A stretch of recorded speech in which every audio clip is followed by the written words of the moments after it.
We'll get there. We're Just gonna to get let you to know. it. You got to cut me off, dude. I'm gonna. Stu, he might talk more than Cornette. I'm not sure. We'll find out. Yes, I do. Stu says, Dear DDP, big fan of yours. I always consider you the Cinderella story of wrestling. Was hoping you could answer a question. What are your thoughts and memories of training with Jake the Snake Roberts? I got a whole thing I'll tell you about Jake at the end of this thing. Brilliant. I loved when I watched Jake back in the 80s, like, that guy, okay, other stuff, that's bullshit. That guy, is he a shooter? I mean, can he really fight? You know, I mean, he was so believable. His promos were unmistakably top 3 of all time. What he taught me when he moved into my house the first time, when me and Kim were together and I tore my rotator cuff and they've let me go, what he taught me was the psychology of how to not just have a match, but how to get the people to give a shit, you know? And it would happen for years after that. I'd bring my matches to him and we'd sit and watch and smoking a cigarette and he'd watch, he'd go, yeah, all right. Oh, that was nice. All right, I like that, I like that. Why the fuck would you do that? What made you do that? And I'd be like, well, that's what they wanted me to do there. He goes, who the fuck are they? He goes, they don't want you to get over. They don't care about you. You got to care about you. And that was the beginning of really understanding that I controlled my own destiny when I was in that ring. And later on, I would find out how they would send me home, like, early. I'd say I got 10 minutes, 12 minutes. But all of a sudden, I'm like, how come they're sending me home? I mean, I know how to time this time. So I knew timing of how long the match was going to be, what I was going to do. And at some point I realized, okay, you fuckers are sending me home early so I don't get my heat in, so I don't really get over. And then one night at Bash at the Beach, it wasn't Bash at the Beach, it was a clash. And Jake, all this is in my mind, telling me all these things. And you control your own destiny. And I knew they were sending me home early. I was finally going to go over someone that actually meant something, which was Alex Wright. That's Wonder Kid. You know, and Alex wasn't a top guy, but he was at the middle. You know, and he got a good push when he was younger, a really strong push coming in. So if I beat him, which I'm going to, then this has got to work right. So when I get the heat on him, they're like, Diamond, go home. Okay. I just keep working. Right. Diamond, go home. I go, I got it. Boom, boom, doing my shit. And Charlie goes, Diamond, they're screaming in the back, go home. I go, dude, shut the fuck up. I'll take the heat. And Das Wonder Kid's like, damn it, Diamond, we got to go home. We got to go home. I go, I'll take the heat, kid. Don't worry about it. So boom, we do our shit. Finally, we flip it. It looks like he's got me. Boom, I turn into a diamond cutter. Sullivan, I know he's going to ream me out for this one. I get to backstage. Here he comes. Boom, boom, boom, boom, boom. Puts his hand on it. He goes, tonight, brother, you became a worker. So I learned a lot from Jake Roberts. Here's a video question from Jason Worthing. Can you share with us how you came up with your name, Diamond Dallas Page? Ah, awesome. You were going to ask the question that I almost answered before in my 7 answers of one question. It was in my nightclub in Fort Myers, Florida.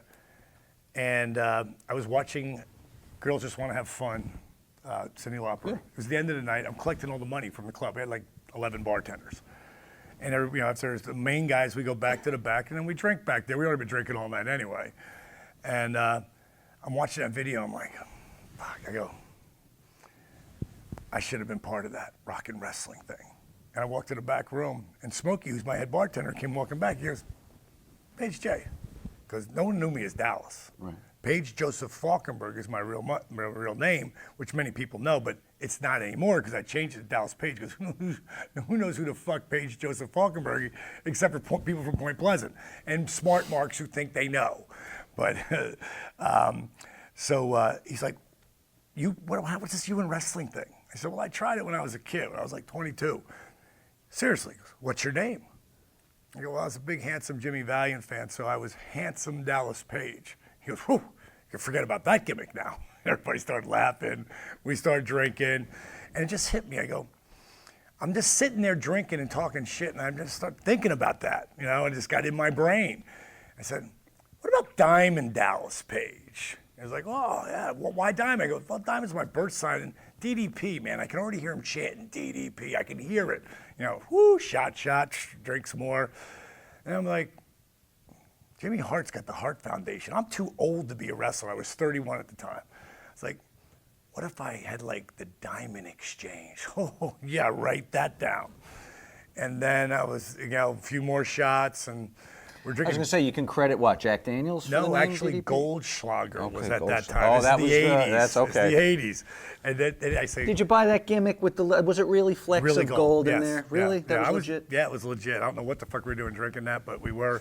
And then I came up, I said, well, what about, you know, they got a few broads here and there. I said, what if, instead of having one, what if I had a whole bevy of bitches and I called them the Diamond Dolls? And Smokey was like, whoa, that'll be a stretch. Because I was hitting everything back then. I was Diamond Dallas Page back then. And it just came out of that. And then they did an interview on me 3 days later. The Party News Network, a local cable station in Fort Myers, Florida. They shot me in my 62 pink Cadillac. They shot me in the studio doing my own radio commercials. I'm wearing a WrestleMania t-shirt. For you real guys who really want to see this kind of shit, go to DDP, I guess DDPTV.com, and you can go back to episode like 1 and find this video. And then they say, so where does the voice come from? Because I could do Jesse, I could do Hulk, I could do Randy, I could do everybody, but I also did, you know, this Thursday, and I would make, you know, synthesizer voices. And when he said, where does the voice come from? I saw the pair of sunglasses and all that shit I wrote down a couple nights before, and I threw in the sunglasses and I said, the voice comes from Diamond Dallas Page, Daddy. I was born to be a professional wrestling manager. And I took the glass up and I kept talking, and a guy saw it, and he had a radio show, called me up, asked me to be on, and I got to be on with Captain Lou Albano. Captain Lou Albano was one of my fucking heroes, man. I loved him as a kid. Him and Classy Freddie Blassie. And got to do the show with him. That's outrageous. And that's where it started.